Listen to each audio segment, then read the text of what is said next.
Welcome, everybody, to the Heart Coherence Collaborative. Today, we have the amazing Margaret Paul with us, who has been such a powerful influence on my life. I actually recently did our 30-day self-love course with a group of men, and it was profoundly healing. So, yeah, thank you for that. And Leah actually turned me on to your work. And, just going in and really like taking the time to love yourself makes such a difference. So we're excited to have you. You've taught so many different techniques that Leah is going to explain now. Yeah, so I just want to introduce you to our audience if they don't know you. Dr. Paul is the author, co-author of several best-selling books, including Do I Have to Give Up Me to Be Loved by You and Inner Bonding.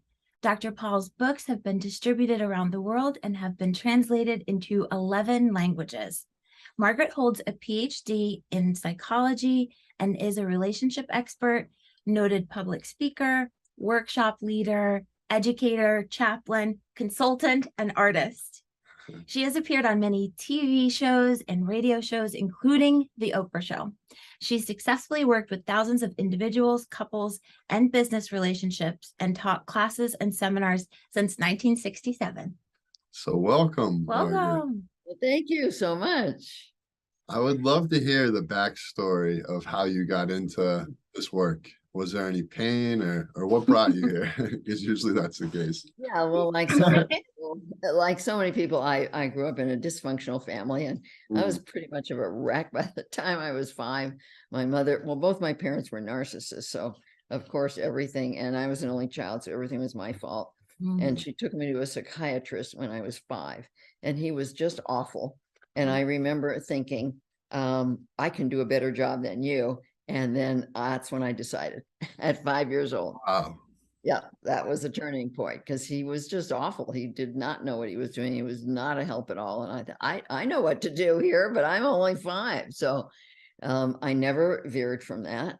And I became a traditional psychotherapist, practiced traditional psychotherapy for 17 years, not at all happy. I had tons of my own therapy traditionally, and then did therapy for 17 years, not happy with any of it. And that's when I started to pray for a process or a teacher or something that would actually work for people. And that's when I met Dr. Erica Chopich. She's the co-creator of Inner Bonding, my partner in Inner Bonding. And she had half the process and I had half the process. And so, of course, we had to meet, and our higher guidance put it all together for us into these really powerful 6 steps. And that was 38 years ago. And it's been completely life-changing for me, changed everything in my life. Wow. And there's so many now at this point, hundreds of thousands of people around the world. Can you talk about your health issues that resulted and the patterns with relationships and with yourself as a result of your childhood? Yeah. So, we often pick a partner who's like the parent or parents we have problems with. And so my husband was kind of a combination of both my parents. And we had a long 30-year marriage. I was a sickly kid. And so in my early 20s, I decided I was done being sick. And I read Silent Spring by Rachel Carson and The Poisons in Your Foods. And I threw everything out and started to shop at the only health food store in Los Angeles at that time. At that time, I became all organic, and I've been there for the last 62 years. All organic, all natural, no process, no sugar, none of that. So I got a lot healthier as a result of that. But in my mid 40s, and I was trained in my family to be the caretaker. I was the empathic one with 2 narcissistic parents. And so I was, and a narcissistic grandmother that lived with us. And so I was the one to take care of everything from the time I can remember. It was all, I could feel their pain. They couldn't feel mine. I was always trying to make everybody happy. And so that was my training. Don't pay any attention to my feelings, but be very tuned into everybody else and be a good girl and do what everybody wanted me to do so I could survive. So then, of course, I continued that in my marriage, and I continued that with my kids, not realizing, of course, because I hadn't learned any of that in all the psychotherapy I did, By the time I was in my mid-40s, I was very ill. And I didn't know why, because I'd been eating so well and exercising, doing everything you're supposed to do. But I was life-threateningly ill at that point. Fortunately, that's when I met Erica. That's when inner bonding came in. And that's when I started to practice it. And I realized that I was doing anything other than loving myself. I was completely abandoning myself. And you can't do that. You can't be giving and giving and giving without getting completely depleted and eventually sick. And that feeling part of us, which is the soul or true self, often communicates through our feelings. And when we don't listen, will often make us sick, which is what was happening there. And at some point, I was doing an inner bonding practice because I really started to practice, and I was doing an anger process. And my inner child, I let go. My inner child started screaming at me. You don't even know I'm here. You don't see me. You take care of everybody else but me. I don't exist for you. You're treating me just like my parents treated me. How sick do I have to make you before you pay attention to me? Wow. And I went, whoa. See, that was a defining moment in my life. And everything changed. And it was very scary because I was afraid that the people I loved, my husband, my kids, my parents, didn't really love me, that they loved what I was doing for them, that they loved how I was giving to them. But so I had to make a couple of decisions. One was I was willing to lose everybody else, but I was no longer willing to lose me. I wasn't willing to die for that. And the second was I was willing to be hurt, because I was getting hurt anyway. I was getting hurt all the time. People were treating me the way I was treating myself, which unfortunately happens a lot. And I wasn't treating myself very well. So I had to make those two decisions. And when I started to really I learned how to listen to my higher guidance, because that became my role model for loving myself. I had no idea how to love myself. And I learned how to connect with my higher guidance and follow that instead of what I'd been trained to do and all the fears and false beliefs I was operating from. Everything that I was afraid of happened. I lost my 30-year marriage, and I really wanted an intact family. 2 of my 3 kids were very angry with me, and my parents disowned me. So it was really tough, but I got my health back very quickly, and I got me, I got my creativity, I got my aliveness, and inner bonding started to flourish. And it's been so much better since then. Even though it was so hard, I would do it again. Well, congratulations on taking that powerful journey and loving yourself. I think now is a good time for us to just ask the question, what is inner bonding? So inner bonding is a 6-step physical, emotional, and spiritual process, mind, body, spirit. And it's a really powerful 6-step process that takes people through learning to connect with their feelings, learning what their feelings are telling them, learning how to manage their painful feelings. It develops what we call the loving adult, which is in the higher brain rather than operating from the lower ego wounded part of our brain. And it teaches us how to connect with a higher source of love and truth and wisdom and comfort and guidance that we all need. So when people practice these 6 steps, they actually develop new neural pathways in their brain for being a loving adult and for being able to connect with their higher guidance. And it's a process that heals false beliefs over time. I mean, this is not an instant process. I think it goes on our whole life. I'm still doing it. I do it every day. I do it all day. I'm learning all the time. I think that spirit guides us into new situations all the time so that we just keep on unpeeling the layers of our false beliefs and learning more about love. And that's why I think we're here. We're here to evolve in our ability to love and to share that love in so many ways with others. So I can go through the 6 steps if you'd like. Yeah, Yes. for sure. Now, do you want me to just describe the 6 steps, or would you like me to take people through a process? Oh, take us through. That would be amazing. Okay. So step 1 is you have to be willing to feel your feelings. If you're not willing to, you're going to stay in your head. So you take some deep breaths and you put your mind on your breath and follow your breath as it goes in and out of your body. And as you breathe inside your body, scan your body and notice any physical sensations, because our emotions often show up physically. Tightness, tension, emptiness, fluttering, just different ways of numbness, different ways of showing up. So you want to breathe in, get present, move towards your feelings, not away from them. We've learned to move away from them by staying in our head and numbing them with addictions, ignoring them in so many ways, judging them, making others responsible for them. Right now, you want to move in, move towards them. Imagine your feelings as your inner child. And imagine you're sitting with your inner child, holding that child, being present inside with your feelings, just sitting with them for a moment and making a decision, a conscious decision that you want responsibility. You want to learn about that. You want to learn what it means to take responsibility for your feeling. So you breathe in, make that decision.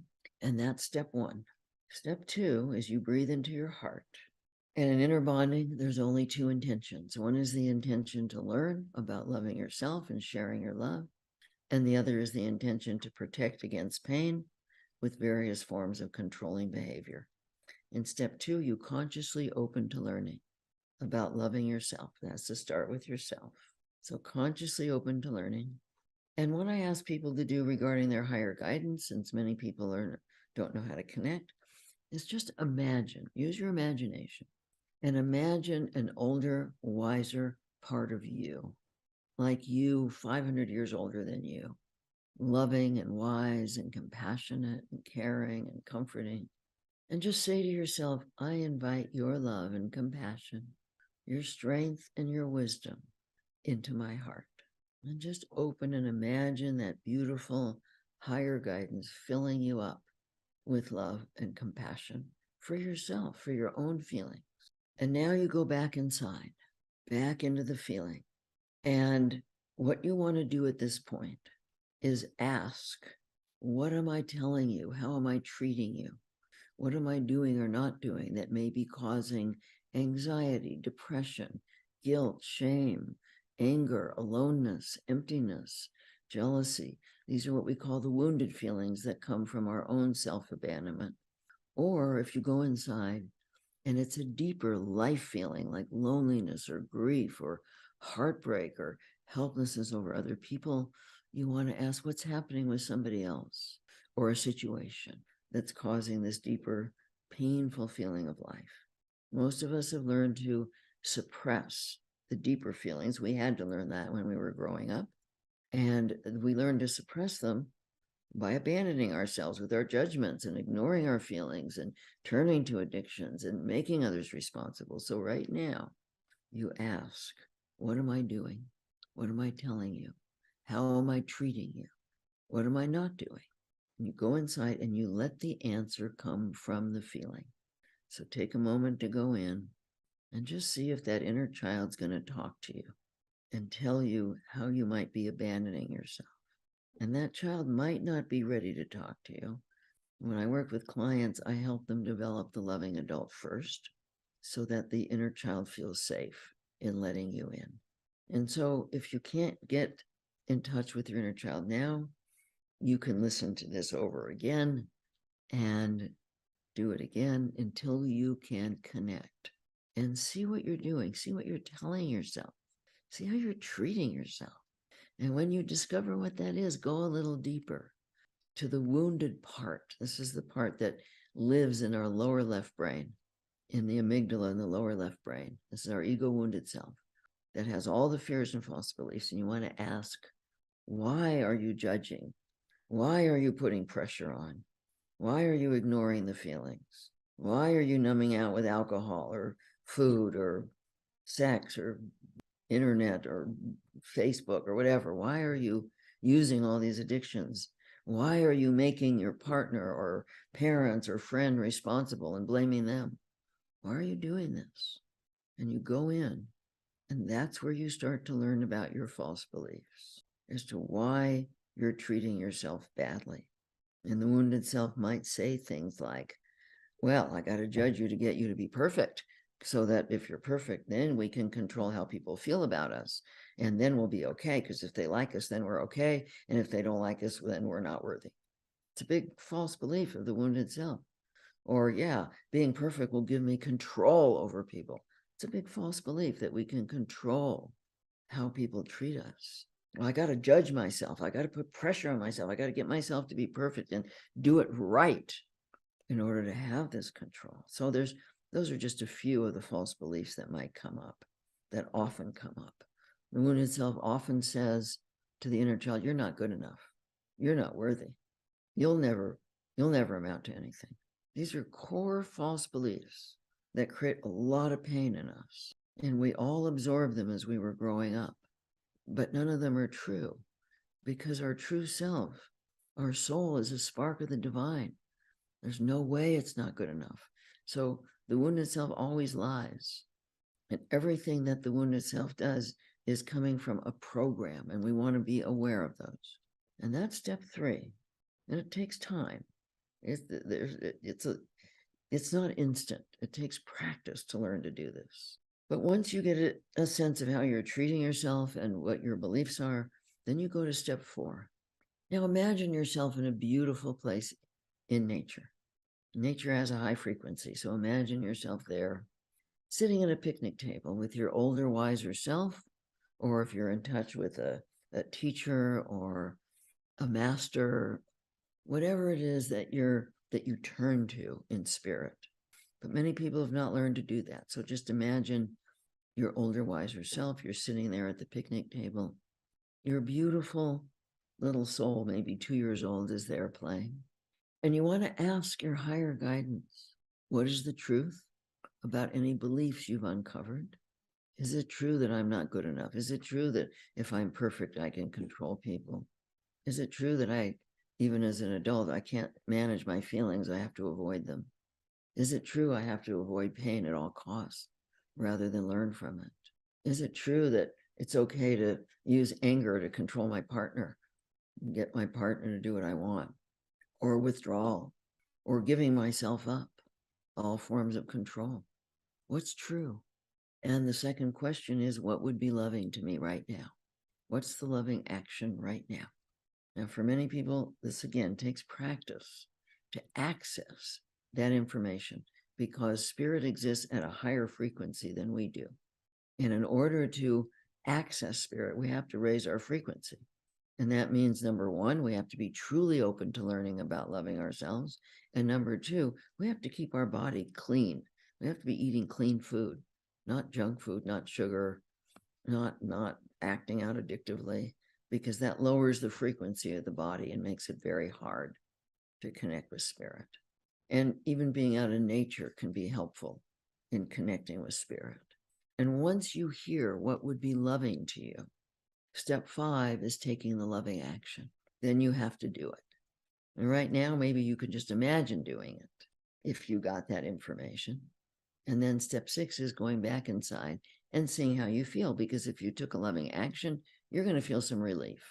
So if you take the action or imagine taking it, see how you would feel if you did that. See how you would feel if you maybe started to eat well, or exercise, or spoke up to a partner, or did something about the job you hate, or started to care about your body and eat well and get enough sleep and reach out for friendship or whatever. There's so many loving actions that we could take, and imagine taking them and how you would feel, how your inner child, your feeling self, would feel if you took a loving action for yourself.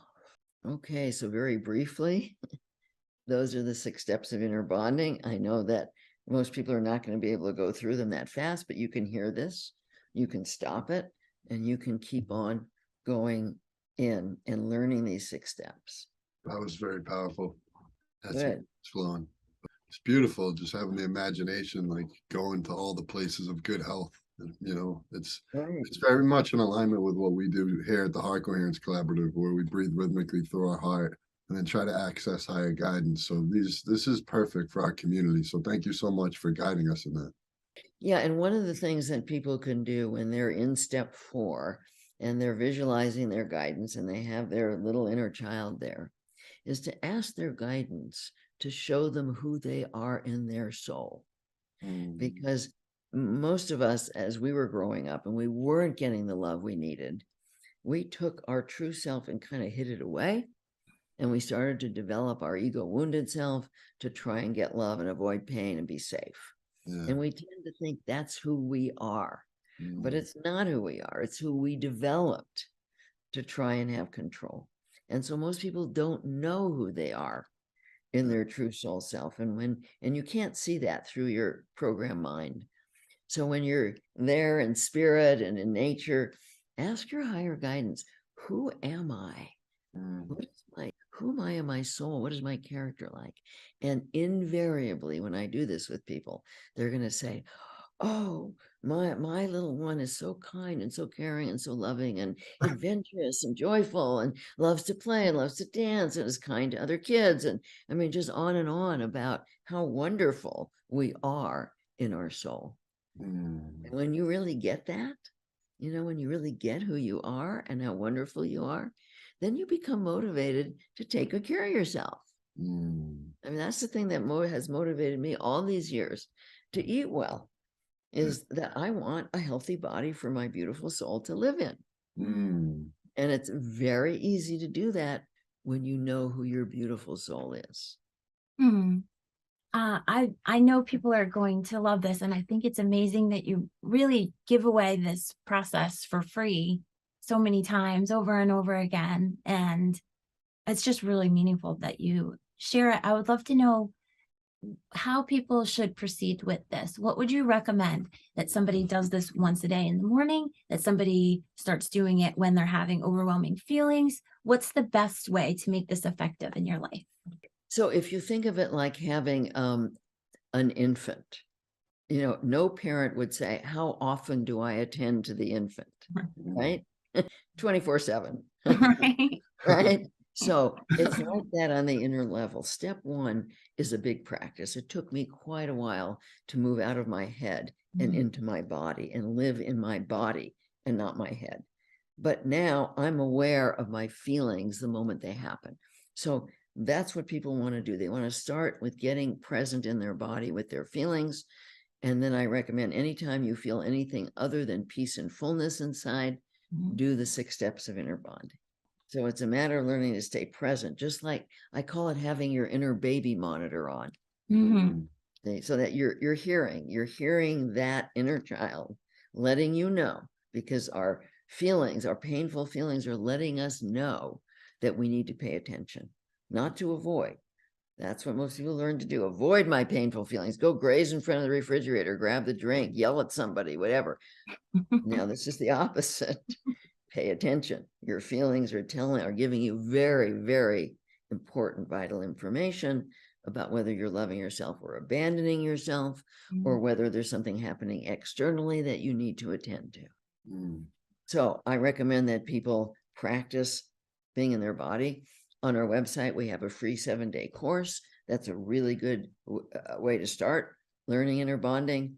And of course, we have like the course you took, the Love Yourself course. We have many, many courses. We have communities that people can join. I'm on every other week for an hour and a half in the inner bonding community, where I bring people through a process and talk on a topic, and then do laser sessions with people so they can see inner bonding at work. And that's really important for people to see the process at work. So, and then of course, I've got 12 books out there. There's many, many ways of learning inner bonding. People don't have to spend a lot of money if they don't have it. Many ways of learning it. I highly recommend your self-love course to anyone watching. And this being in your presence is a reminder to do it again. So I'm going to start that up again tomorrow. Good.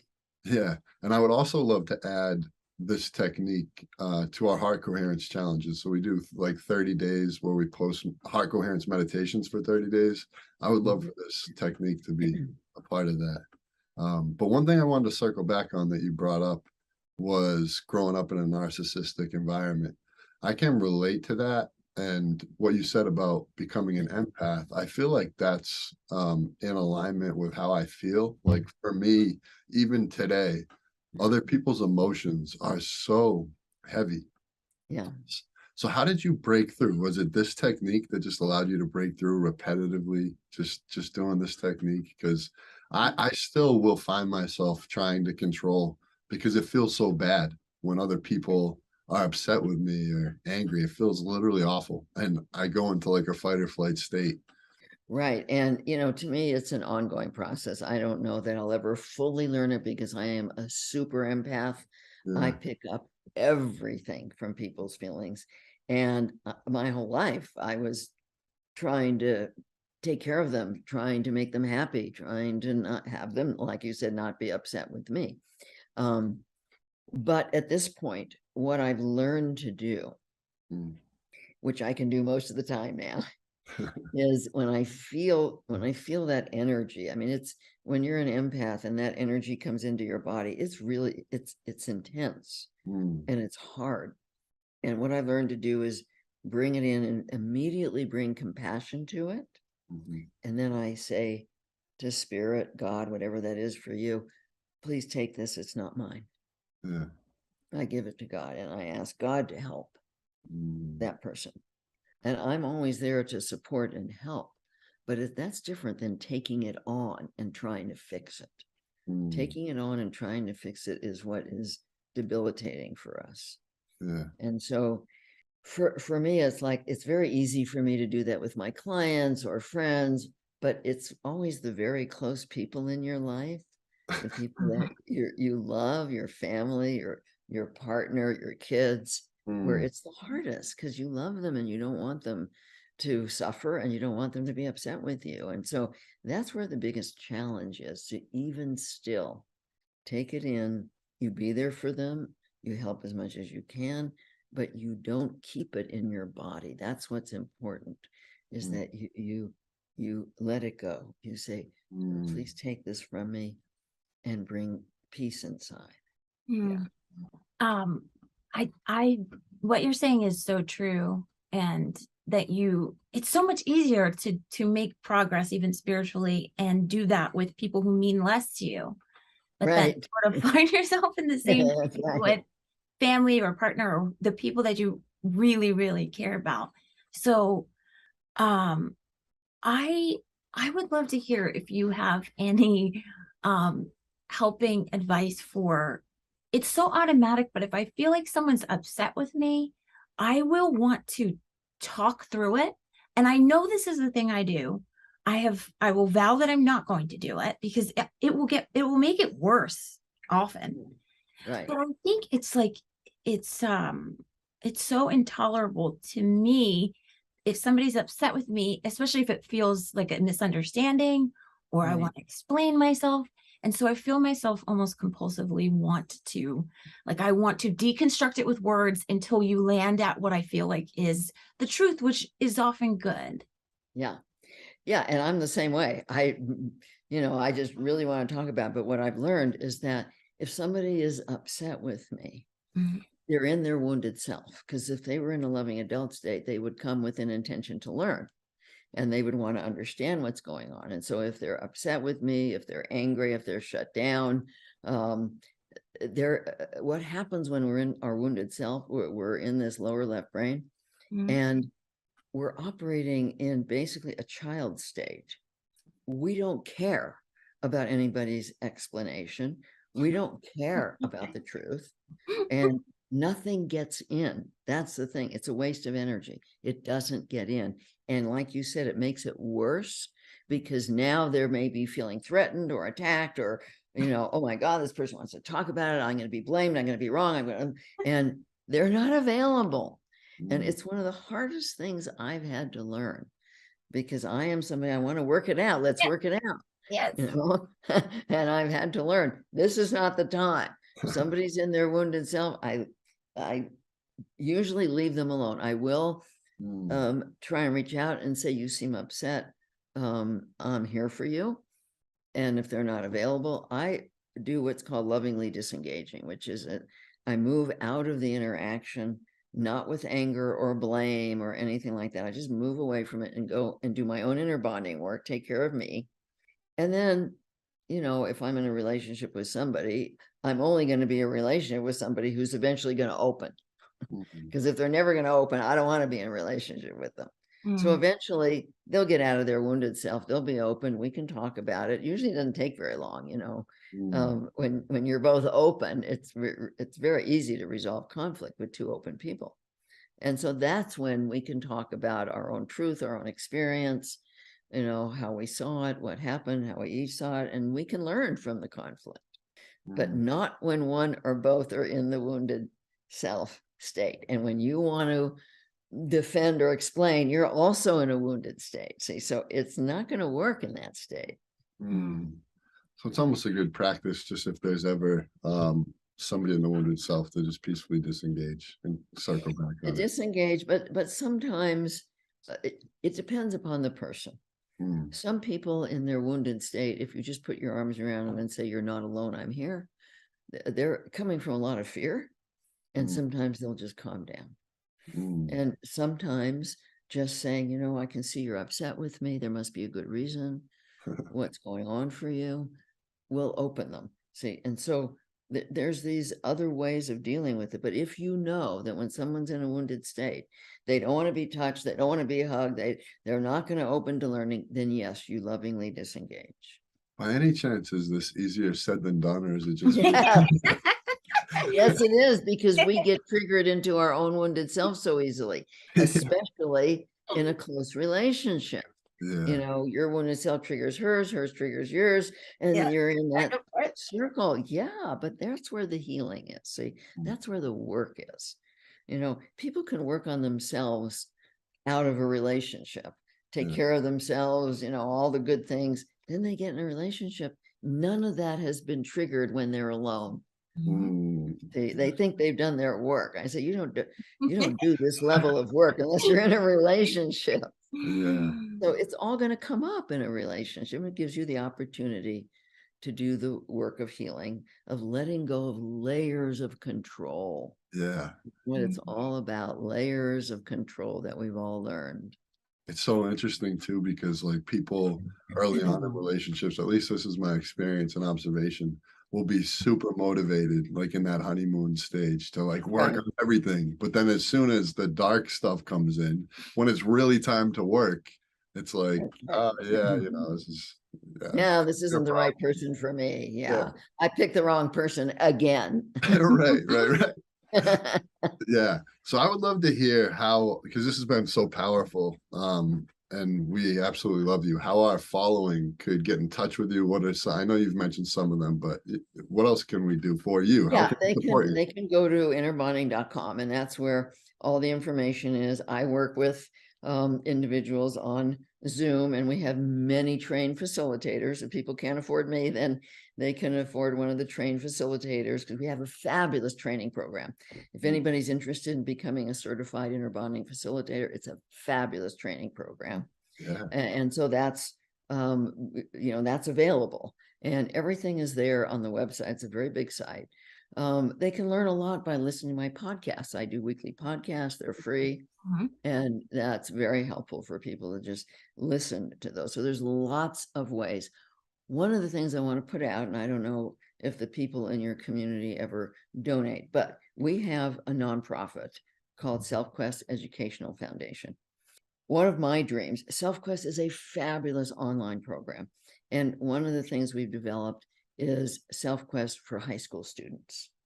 And it would be fabulous in a health class. So one of the things we're trying to do now is raise funds to hire some of our facilitators to go into the high schools and offer, and we will donate to public schools, the program, and to train the teacher in going through SelfQuest, because this could be so life-changing and maybe even world-changing if enough people learn to take responsibility for themselves, and so if anybody donates to go to SelfQuest, they can find it on our site and to donate to SelfQuest Educational Foundation. One of the things that's so important to me is that I know that when people learn to see who they are, learn to see their beautiful soul, then they learn to see other people's beautiful souls. We can't really see them when we don't see ourselves. But once you see that, and once you start to feel the oneness that we all are, you can't do harm. You can't, there's no racism, there's no sexism, there's no misogyny, there's no homophobia. It doesn't exist when you see and value your own soul and see and value the souls of others and of the planet.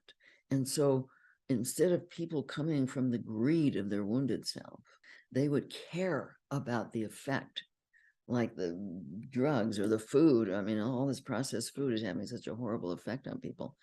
People couldn't do that if they were really valuing who they are, because then they would value everybody and the planet. And so to me, this can be very life-changing if people learn to do it.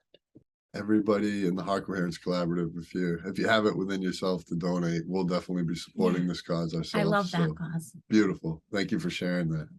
Yeah. So this has been amazing. Thank Hopefully you so we much. can do this again soon. That was one of my favorite interviews ever. So thank you, Margaret. Well, thank you so much. Yeah, it was really a dream come true. You were one of the people that it was my dream to interview, and I gave a list of a few people that were my absolute dream people to ask Kyle to make it happen. Yeah. So, and I didn't know about you at that time. And next thing you know, I'm listening to the podcast. I'm like, oh, I might learn and benefit from this. And then I have 20 men doing your class. So very cool. Yeah, the other thing that I would like people to know, I know people don't usually share their age, but I like to because I want to inspire people. So I am 83. No. Yep. What? Oh yeah. my gosh. Wow. I didn't realize hey, that. This process works. Yeah, clearly. you inner bonding. It's like a magic pill to not age. Yeah, that's the thing, is that if you're really taking care of your body, eating well, giving your body what it needs, learning about that, if you're taking care of your feelings, taking responsibility for yourself, for your stress, and if you learn to connect with a higher source to bring that love in, it does create health and wellness. So I like to share that because I want to be as inspiring as I can to people to take good care of yourself, learn what it means to love yourself so that you can have a long and healthy life without all the illnesses that, I mean, so many people my age, they're getting their knees replaced, their hips replaced, they can't use their hands well. They've got all kinds of illnesses. I don't have any of that. Wow. Self-love is the key to good health. Yes, it is. It is. Yes, it is. Yeah. Thanks, Margaret. And thank you everyone for watching. Yeah. And thank you for your generosity in the world that you shared this process. Before I bought anything, I did things for free. And on the behalf of everyone who you've helped, thank you for being so generous. Yeah. You're very welcome. Take care, both of you. Thank you, Margaret. Thank you. Sending love to everybody.